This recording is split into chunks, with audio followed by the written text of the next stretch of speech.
This is CBC Here and Now.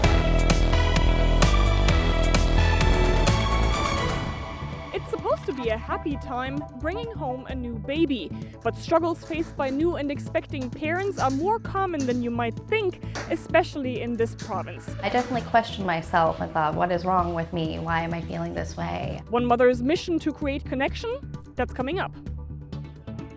The fish have performed extremely well. We're very pleased with their rate of growth. We look forward to expanding our operations as planned in Placentia Bay. A big salmon harvest is planned for this fall, and it will all be processed at this well-known plant in Bay de Verde. Good evening and welcome to Here and Now. I'm Heather Gillis, filling in for Carolyn Stokes. We begin tonight with an update about a recent homicide in Harbour Grace. Police are now calling Adam Mercer's death a murder, and they're looking for a number of suspects and witnesses. Here and Now's Mark Quinn has our top story. This was a heinous crime, and those responsible deserve to be brought to justice. Police now say more than one person was involved in the murder of 34-year-old Adam Mercer. The father of four's body was found inside a burned-out vehicle in a forested area near the Harbour Grace Arena earlier this month. The RCMP is looking for people who they say may have helped Mercer's killers. They're calling on witnesses who they say are withholding information to speak with police. No one deserves this to happen to them, and none of us would want this to happen to our loved one, and if it did, we would certainly expect those that have information would come forward to make sure that those responsible are held accountable. The RCMP hopes these blurry photos will help them identify a man who was in the Harbour Grace area around the time that Mercer died. While police are now calling this a murder, they aren't saying how Mercer died or if a weapon was used. 34-year-old Adam Mercer of Harbour Grace was murdered. The Office of the Chief Medical Examiner was engaged from the onset and had no issue ruling that the death was as a result of homicide. Police gave a timeline today of where they believe Mercer was before his death. During the morning of April 9th, he was at an Irving station in Harbour Grace. That afternoon, police believe Mercer was about 25 kilometers from Harbour Grace in the parking lot of the Bacaloo Trail Pharmacy in South River. 2 days later, police found Mercer's remains inside a burned-out black Ford F-150 pickup off Glover Road. The RCMP now wants help identifying the drivers of 3 vehicles they say were in the area: a black Subaru hatchback, a gray Mazda 3 hatchback, and the Ford F-150 pickup Mercer was found in. Mark Quinn, CBC News, St. John's. And there was another shooting arrest in St. John's yesterday. Police charged a 29-year-old for allegedly shooting at a person and a residence in the east end of the city. The man is accused of assault with a weapon, using a firearm during an offense, discharging a gun with reckless intent, mischief, and multiple breaches of a release order. It is the latest addition to a court filled with gun-related matters. There are currently 53 charges related to firearms on the court docket in St. John's over the next week. That also includes 30 charges against 4 separate people appearing in court today alone. Police say nobody was injured in this latest incident, which happened yesterday. And in national news, Ottawa has launched a firearms buyback program. It signed a deal with the Canadian Sporting Arms and Ammunition Association.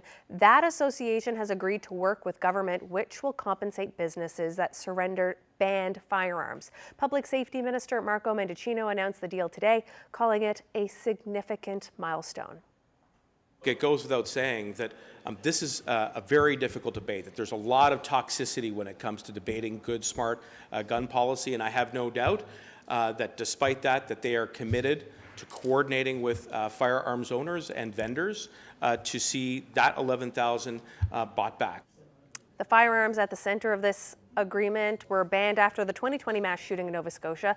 The association says its goal is to ensure that business owners are compensated fairly in a simple process.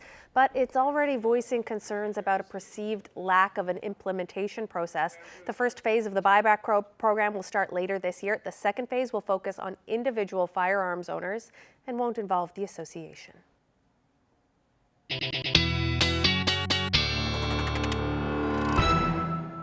Well, if it felt a bit warmer outside, you would be right. In fact, 2 degrees warmer than it was today or this time yesterday in St. John's, 1 in Bonavista, and temperatures actually a little cooler as you head towards the west coast.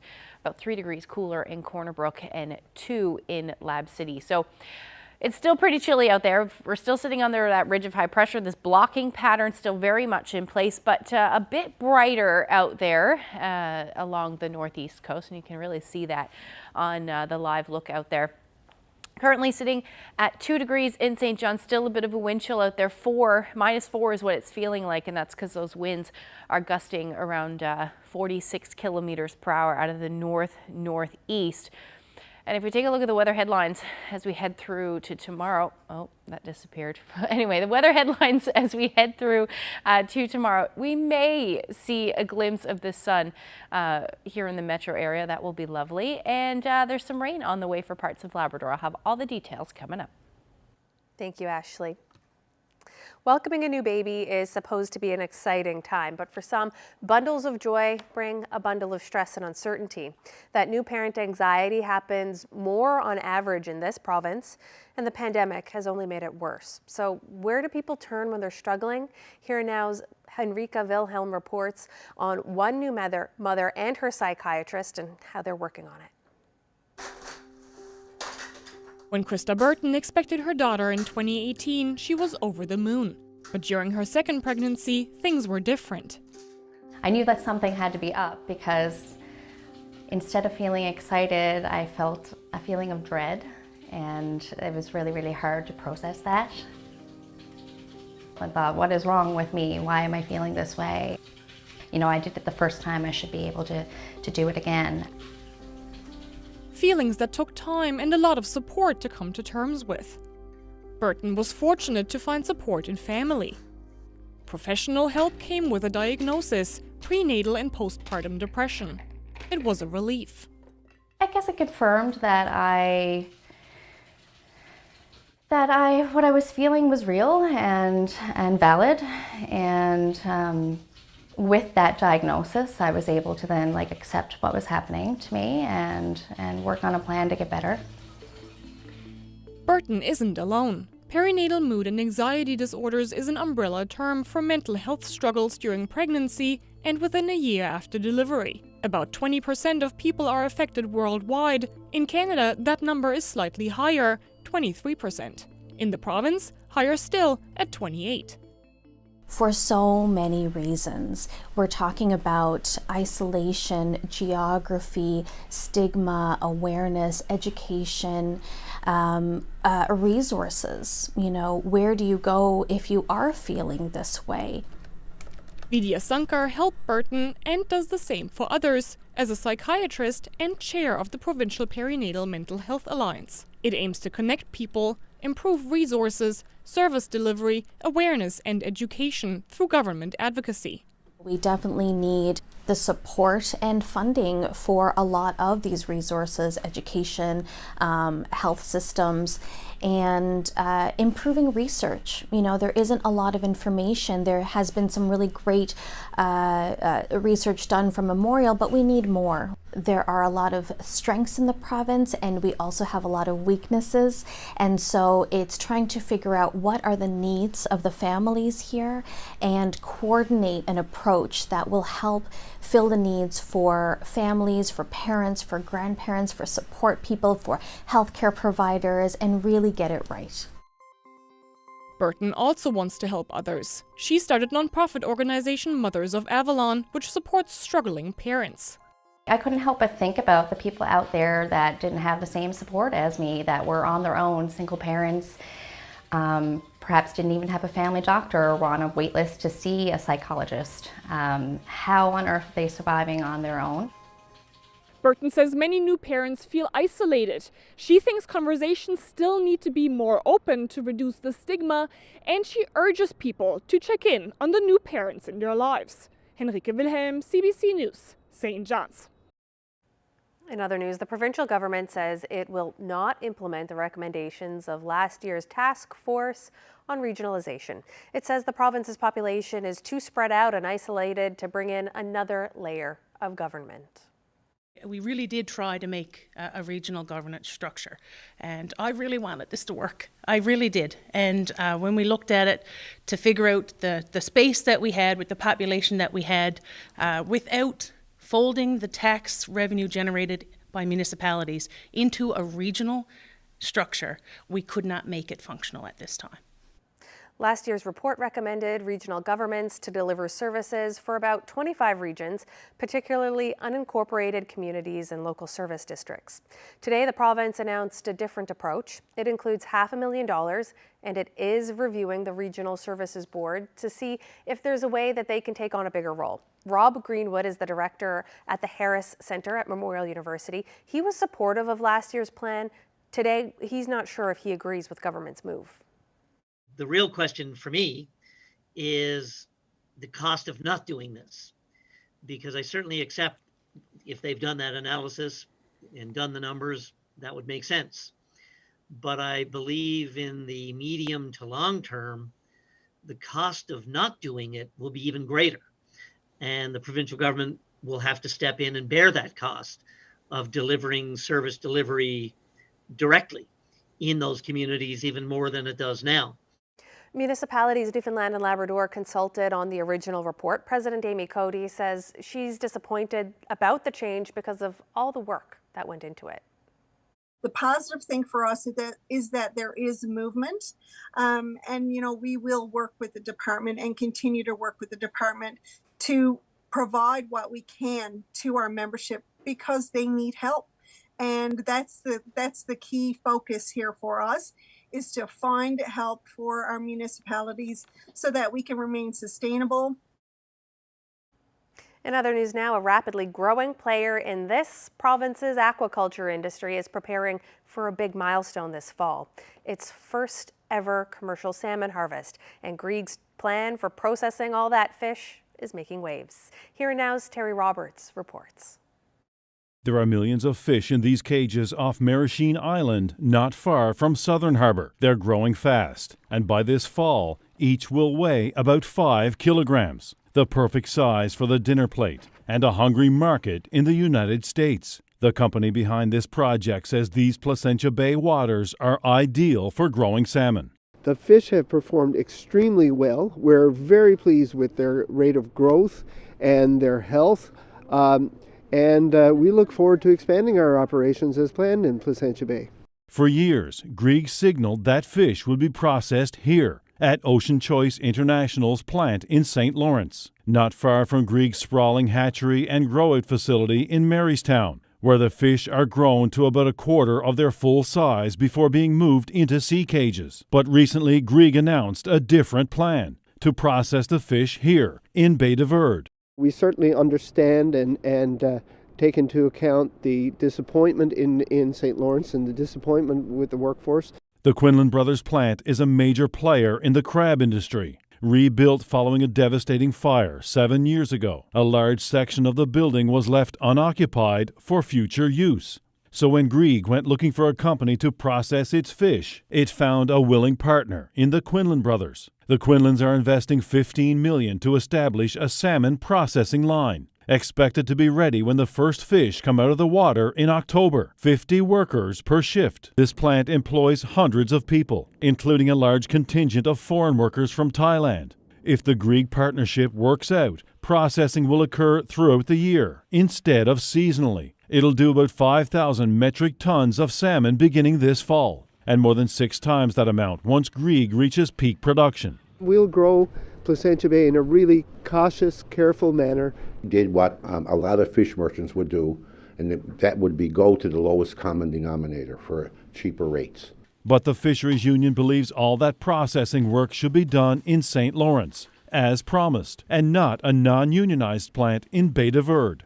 They promised them, they took them to the mountaintop and promised them employment, longer seasons, more money, and a great opportunity to get involved in a continuing fishery of aquaculture. But Grieg says Bay de Verde is a better fit, plenty of available space, a partner ready to invest in a new plant, and a proven track record. We really like the capacity of their workforce. Just minimum processing will occur in Bay de Verde. The fish will be head-on, gutted, they won't be filleting or doing other secondary processing for now. We're holding fast to our commitment to provide secondary processing.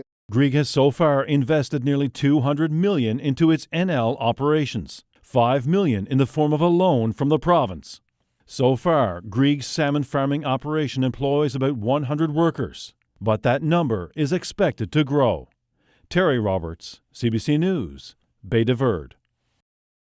Still with news from our oceans, there's more uncertainty about when the Terra Nova FPSO will be back in operation. Cenovus has held its first quarter results call today. The company has a 34% stake in the oil production vessel. It removed the FPSO from its corporate guidance report for 2023. That's a document that tells analysts and shareholders about expected revenue, earnings, and the company's operational goals. The FPSO was retrofitted in Spain, work largely financed by public money and a break on future oil royalties. Cenovus says the vessel is currently dockside, still undergoing maintenance. It was supposed to return to production at the end of last year. Now, this news comes as a week after CBC reported that Suncor, which holds a 48% interest in the project, was no longer providing a production timeline. And the West Right Rose also was discussed on the quarter one call. Cenovus says work is going well on that project and 1,000 people working on 3 shifts in Argentia. According to the company, the concrete pour on the bulk of the gravity-based structure is underway. It'll take 60 days total, and they figure there are about 40 days left. Meanwhile, construction on the topside facilities, that's the parts that will be above water, they've been completed in Texas. Cenovus says the project is coming together well, but there's still a long way to go before any oil production. And in the House of Assembly today, post-secondary students were calling for the province to bring back the tuition freeze at MUN. Students headed to the House to watch their petition be presented to politicians. In 2021, the province announced it would start phasing out the $68 million it gave to Memorial each year to maintain the 22-year-old long tuition freeze. The university then doubled tuition. Students want to see the freeze funding from the province reinstated so that education can be more accessible. We need stability at Memorial, and what by that means is bringing back the funding and bringing back the tuition offset funding, because we've already seen 20% less people sign up last semester when the tuition doubling came into effect. So we need stability. We need to bring back people to MUN. We need to have an affordable place to get an education because the future of our province depends on it. The St. John's Folk Festival has revealed its summer lineup. This will be the 47th year for the Outdoor Music Festival at Bannerman Park in the downtown area of St. John's. It draws thousands of folk lovers each year. Here's a look at some of the main acts.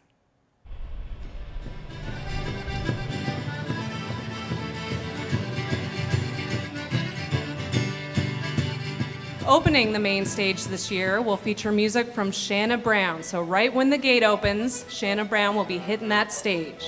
No stranger to the park in our hearts, and also to the Folk Art Society as our biggest supporters are Jim Payne and Fergus O'Byrne. I get up before anyone. We have from PEI, The Burning Hell. When Lionel Richie wrote hello. Closing out Friday night, no stranger to the scene here, and it is their first time ever on the Folk Festival main stage. We have Kelly Loader. And if we never meet again, well, that's okay. For the main stage kickoff on Saturday day is Jingja. In partnership with Sarfest Music Festival, we have Baraka. I'm a silhouette, I don't know ya. Folk Festival favorites, and have you laughing all day. We have Dave Penny and Dauntley. Who stole the rack for mini spoons? It was here before. Saturday night. Coming all the way down from the big land, from Goose Bay, Labrador, our next artist is Silver Wolf Band. Closing out Saturday night and returning to the park after a long hiatus is Amelia Curran. We holler and holler and holler and holler as if it be so cold. And the last and final night, Opening the evening will be Paige Penny. Coming up next is a singer-songwriter and multi-instrumentalist from Ontario, but she calls here home now, is Valmy. And this year for Sunday night, we have two co-headliners, which I am just in awe to present. Coming all the way from the USA, and as John Prine described, like you've heard but not really, headlining this year is Iris DeMint. Where the years went, I can't say. And closing off the night, and sure to bring the party and get all the beer drinkers in the park drinking folked up, we have Rum Ragged. That's the thing about fish. That's the thing about fish. That's the thing about fish.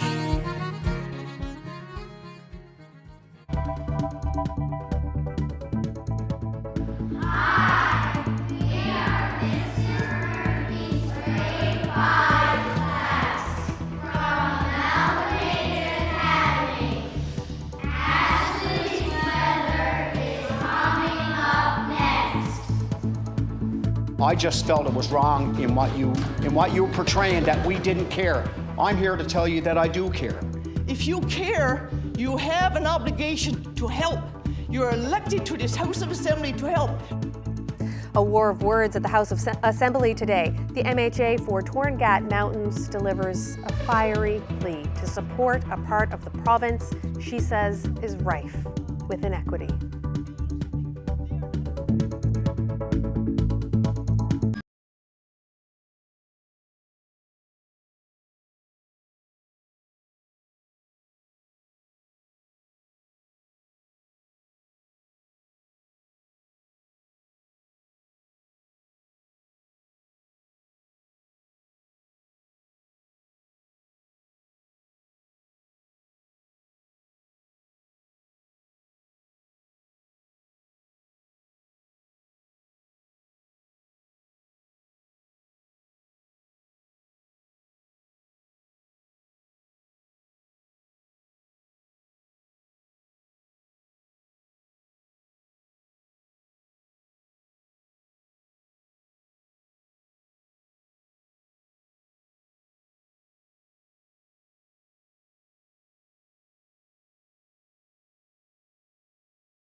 This weather update is brought to you by the Healthcare Foundation Home Lottery. Early bird prize deadline is midnight Friday, May 5th. Order tickets now at hcfhomelottery.ca.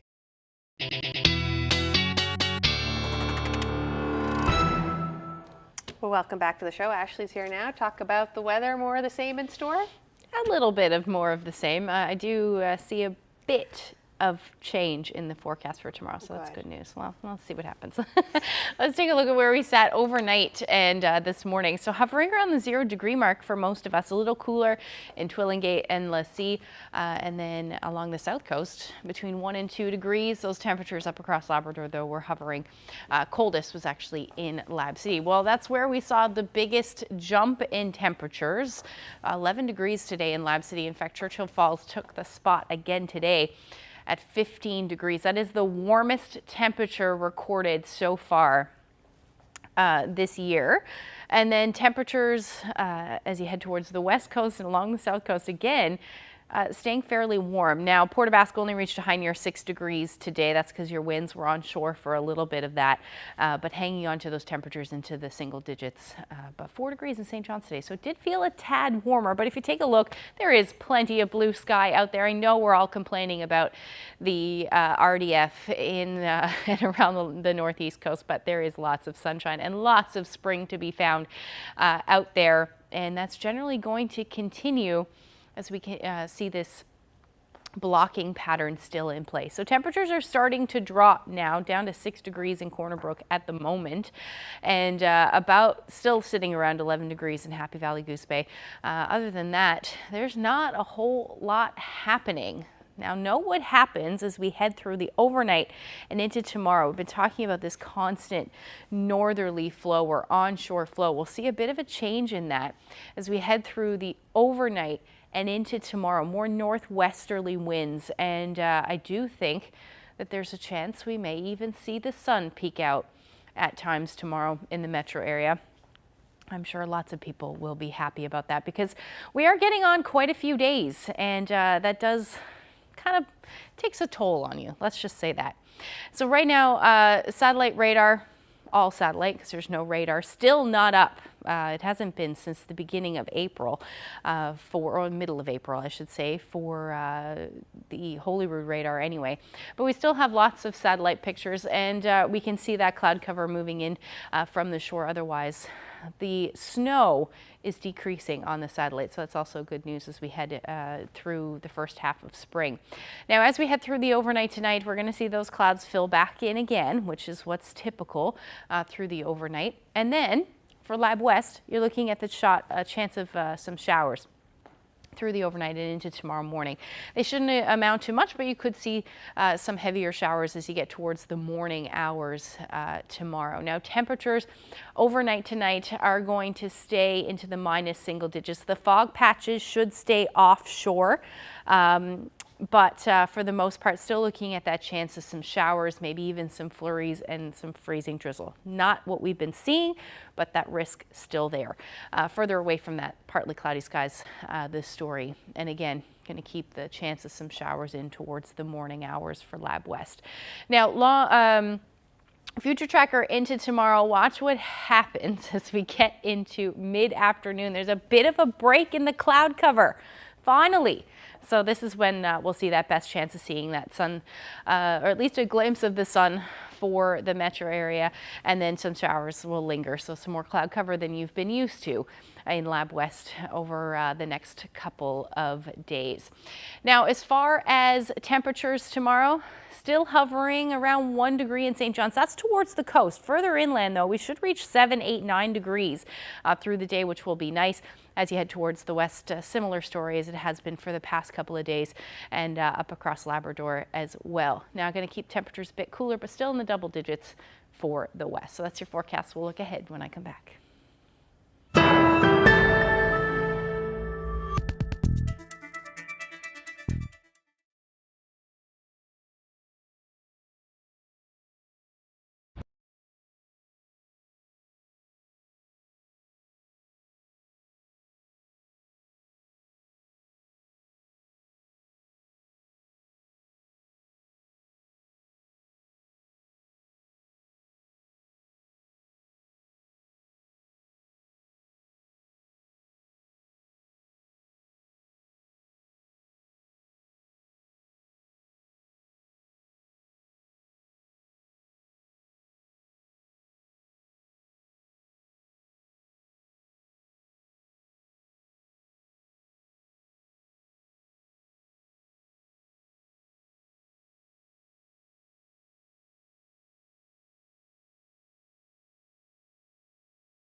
Pack ice has been deadly this spring for wildlife. Rescuers rushed to release dolphins in Dildo and Heart's Delight last month, while more than 30 of them died in Carbonear after ice trapped them.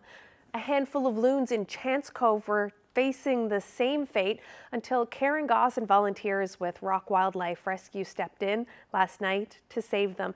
Karen joining us now. Thank you so much for joining us, Karen. Thanks for having me. Well, what can you tell us about the situation that these birds were in when you found them? Well, they're trapped in the pack ice. I think they just got unlucky.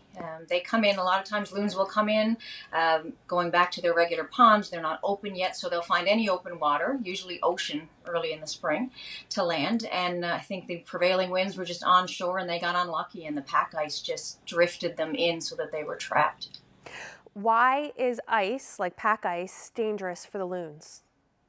Well, any kind of ice is dangerous for the loons, but pack ice especially because the depths are different. The ice pans are leaning on top of each other. They're shifting all the time, so there's a lot of movement. And loons cannot take off from land or on top of ice. They need almost a quarter of a mile, really. They run across the top of the water for 50 to 70 meters before they can get low flight, so they simply can't do that on land or on ice because they're so heavy. So when that pack ice came in and trapped them, they don't have enough food sources in that small little shallow area. They can't fly, so they would end up weak. So by the time that ice went out, we checked the forecast, it would have been another 4 to 5 days before that ice started to move out, which is too late then for them. Mm-hmm. And you say that this was a challenging and complicated rescue. Can you explain what happened there? It was very challenging. We've never done pack ice before for loons. It's the first time that this has happened that we're aware of, certainly our first rescue on pack ice. So the plans that we had at the beginning when we saw the photo was that this was very shallow water and very close to the beach, trapped by a wharf, which looked like a pretty basic rescue for a few dip nets and some boats. When we got out there, we realized it was a lot more complicated than that. We needed different equipment. We needed to rethink things. We actually contacted a loon expert down in New Hampshire, John Cooley, who is amazing. And he came through and then I sent him some pictures and he gave us some ideas. So between us brainstorming and him brainstorming, because the kind of ice they deal with is very different as well, it's not pack ice. We came up with some things to try that ended up working. We managed to get 5. And I understand there are some loons that you weren't able to reach. What happened there? We weren't. See, originally, Connie Smith, a girl out there in Chance Cove, she had contacted us on Facebook saying that there was an issue, and we didn't realize it had been 2 or 3 days they were trapped in there. So when we got out there, this community it came together. There were 2 loons when we got there further out on the ice that had passed away. So sometimes what happens is when they get out in those areas, the ice is moving so much that they end up crushing them. So once those loons started making their way out there, it was late in the day, the tide was changing. It was almost 8 o'clock then. We had to make a call whether or not this was in their best interest and our volunteers. All of us were winging it at this point because we had never been, in this situation. But 3 were still out further.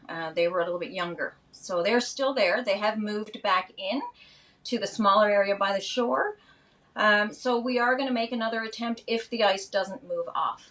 We're going to give it a chance to move off. If it doesn't, then we have a new plan with some new equipment that might make it a little easier. Well, Karen, what can you tell us about what it was like to free 5 of the birds? I understand you took them to open water. We did. We got 5 in. 2 of my volunteers, Shelley and actually Jennifer and her daughter, so 3 of them transported while myself and Sherry stayed with the other loons. And they drove about a half an hour to open water where there was absolutely no ice. They had the free runway and, when they released them, it was just beautiful to hear the loons calling out to each other and running across the water and realizing they could move again. So once that stress is alleviated, we had them in their carrying bins to go. They calmed right down. They were pretty happy to be released. Okay, well, Karen, thank you so much for sharing this rescue story with us. Oh, you're very welcome. Thank you.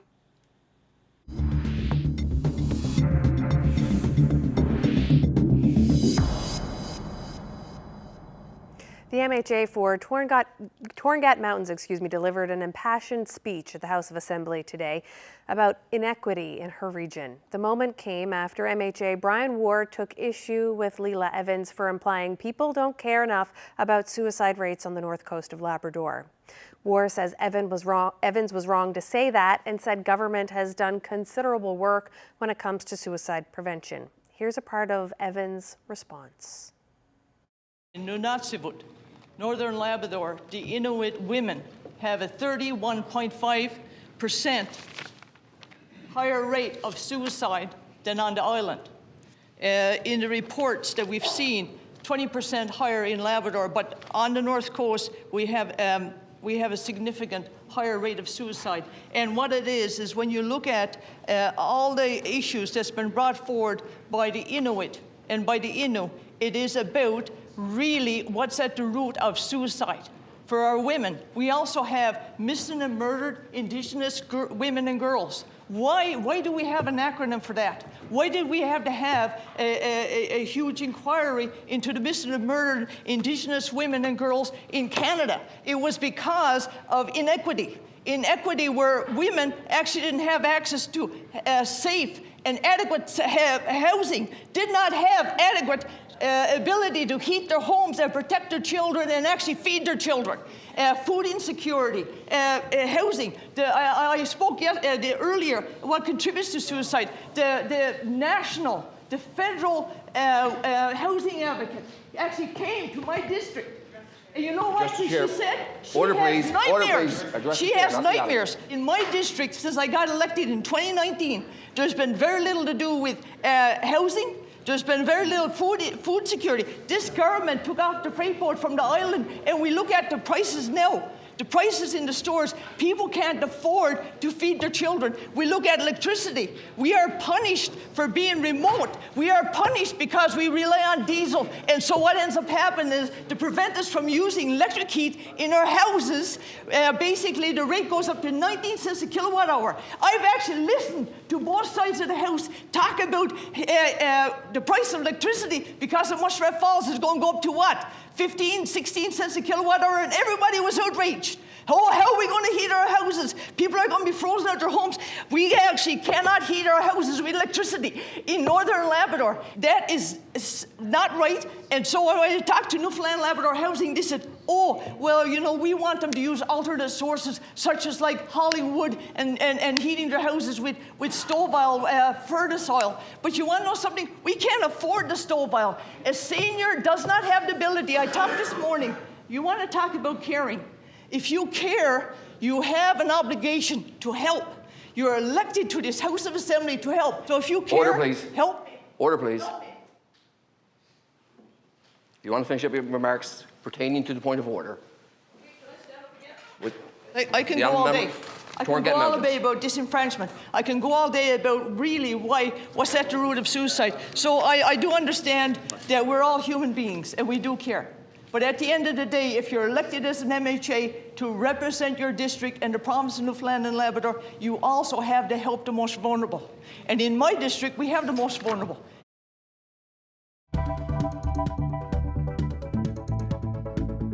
I loved eating it when I was at home, but then when I brought it to school, I was terrified. Like, I did not want to bring it to school. I wanted to throw it in the bin because I knew I was going to get made fun of. The stories and the people behind the pictures. We're talking culture and connections. That's just ahead.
Welcome back to Here and Now. The show has been teaming up with our colleagues at CBC Radio's The Signal for a conversation about finding community and connection through the lens of a St. John street photographer and his subjects. Tonight, our guests talk travel and what it's like to feel torn between two cultures. When I was growing up, for the longest time, I was the only Asian kid in the class, and it was really hard to share my experiences with somebody my age or and let alone a friend, because they wouldn't be able to experience those same nuances. Well, one of the experiences we talked about was that we've both experienced was the lunch. The lunches in our schools here was when our parents used to make us our traditional dishes for lunch, and we would get tormented by the different smell and the different look of our lunches, and that would lead us into making for us to go back to our parents and saying that we don't want these lunches anymore, and we want the regular ham and cheese sandwiches that everyone else in the class wants, or that they have for lunch. Yeah, exactly.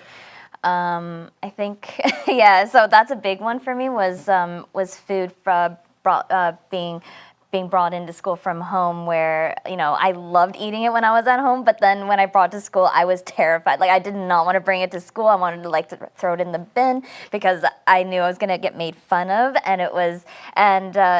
unfortunately it had happened, and I got so much anxiety from bringing food from home. So for the longest time, I was very insecure about my own culture because of that, just because it was so different, and the way kids reacted to, I guess, children who are different, it's just they didn't know what to do. They, make fun of the kids, or they would just be they would be surprised, but it's oh my God, yeah. What is that? Yeah, oh my God, what is that? Yeah. When you're traveling, because I know you got to visit Vietnam when you're living in South Korea, right? I did, but actually the first time I visited Vietnam was when I was 12.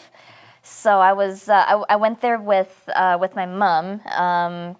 Like I said, when I was over the summer when I was 12 for about 2.5 weeks to visit my grandmother, and then my mom's side of the family, who I've actually never met before, and it was that was probably it was a shock to my system. That's what it was, because it was just stepping off the plane and not just getting used to the atmosphere there. It's just because I'm just so used to the Newfoundland weather that when I basically stepped off the plane, I remember just feeling that brick of hot air just hitting my face, and just different smells. It was a very interesting experience. And I just never had any real connection to my culture growing up until I went to Vietnam. I couldn't speak a word of Vietnamese growing up because at home, because I went into school and we spoke English. So at home I spoke English with my parents, but I could understand what they were saying when they were speaking to each other, because they spoke to each other in Vietnamese. So when I was over there, I couldn't I think I just had anxiety just speaking it, because I wasn't confident enough. There's no confidence there. Yeah. So that was really rough. I remember the first week was a struggle. So I always had to relay everything to my mom to talk to my grandmother. And afterwards, I think I was okay, I think I need to actually, try to speak. And it was a slow process. And I had a lot of I guess learning experiences learning about different aspects of my culture, just etiquette mostly, and learning more about the food, and learning more about just about my family, my mom's side of the family, and just how they, I guess, how they grew up over there. And so what did all this give you as you forming the adult you? What did all this, the 12-year-old trip, then the travel, and also visits back, what did all this kind of equip you with to become who you were? I felt that it really showed me that I'm able to adapt in a new environment. I was able to, it taught me that I'm that I can be a very independent person when I let myself do that. And I very much I really when I can, I try to rely on myself to get from point A to B, and yeah, just to kind of go for it. Like if I really want to do something and I'm in a new place, just do it. Like what's the worst that could happen? Yeah, what's the worst that can happen? You come to Newfoundland, you get a PhD, and then you get a music award. Exactly, yes. So just explore things. We are still young. We can do things. You are? No. Oh, we are all young, but yeah, who knows? Just try. I feel like my current status is just trying things and see which field I really want to be committed in. That. So yeah, that's my current status. What did travel give you? It gave me independence coming out of a divorce. Yeah. I was just self-reliant or dependent on a lot of things in the past, and it gave me more empathy to see things that I've never seen growing up in Canada. Just seeing the dark sides of life, of homelessness. I know there is that's an issue here in Canada, but there's just seeing it in a different way where I went to travel and where I was born and where I thought that I could live my life. If my life was out there, could I have been in that situation? Just different things. It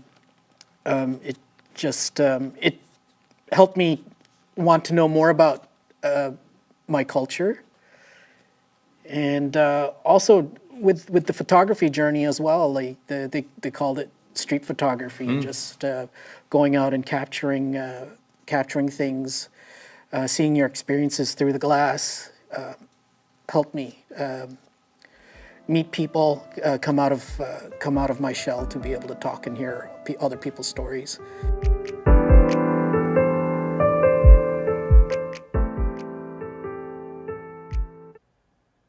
Next week, in our fifth and final installment of The Signal Connects, photographer Richie Perez shares his approach to street photography, how he meets his subjects, and why he's so passionate about creating a sense of community. That's next Wednesday on Here and Now.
Welcome back. Time for Ashley's forecast. Looking ahead to the weekend, what's in store? We are. It's hard to believe that we're already looking ahead to the weekend. It's, you know, unsettled, pretty much status quo from what we've been seeing over the last little bit, but let's jump right into it. So here's your Thursday evening.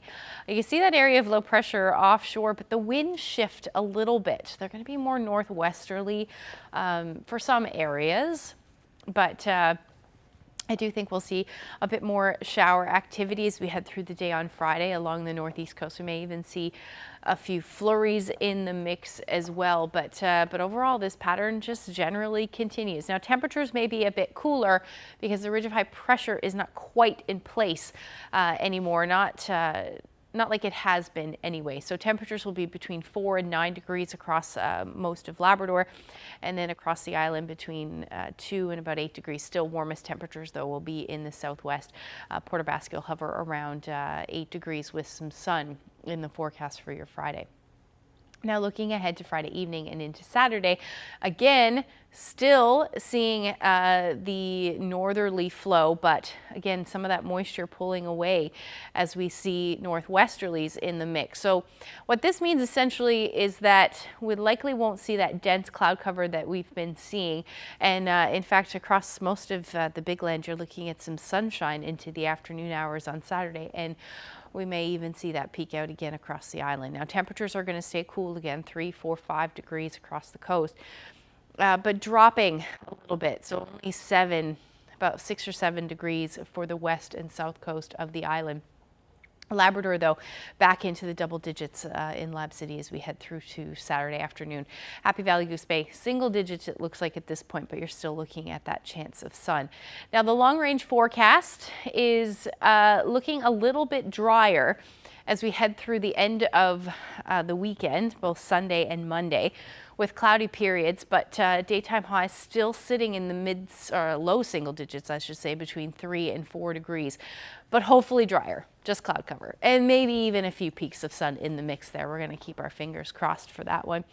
And then for central Newfoundland, Friday, Saturday looking a bit wet, especially in the morning on Saturday, but clouds should just stick around through the afternoon hours. And then Sunday and Monday, 7, 8 degrees, cloudy skies, few peaks of sun possible, but western Newfoundland, just a glorious forecast for Saturday, Sunday, and Monday as your temperatures sit somewhere between 7 and 11 degrees. Overnight lows, though, still dipping a bit into the minus single digits. Now for eastern Labrador, another beautiful forecast for you as well. 12 degrees by Sunday, looking lovely. Monday at 10, and then for western Labrador between 9 and 10. Or 8 and 10, I should say, as we get into the beginning of next week. Our photo of the day, speaking of the Big Land, is in Sheshatshiu. This is Lake Melville and the Mealy Mountains. Beautiful shot there, Peter. Thank you so much for that. And if you have any weather photos, great place to send them would be Facebook, or the best place is nlphotos@cbc.ca to email. And those mountains look just majestic, don't they? And lots of snow still on them. But peaks of sun for the East Coast possible on Thursday. Looking forward to it, while it looks like the rest of the province has a pretty decent forecast over the next number of days. Nothing to complain about. Nothing to complain about. All right, that's our show for tonight. Thank you so much for joining us. Good night.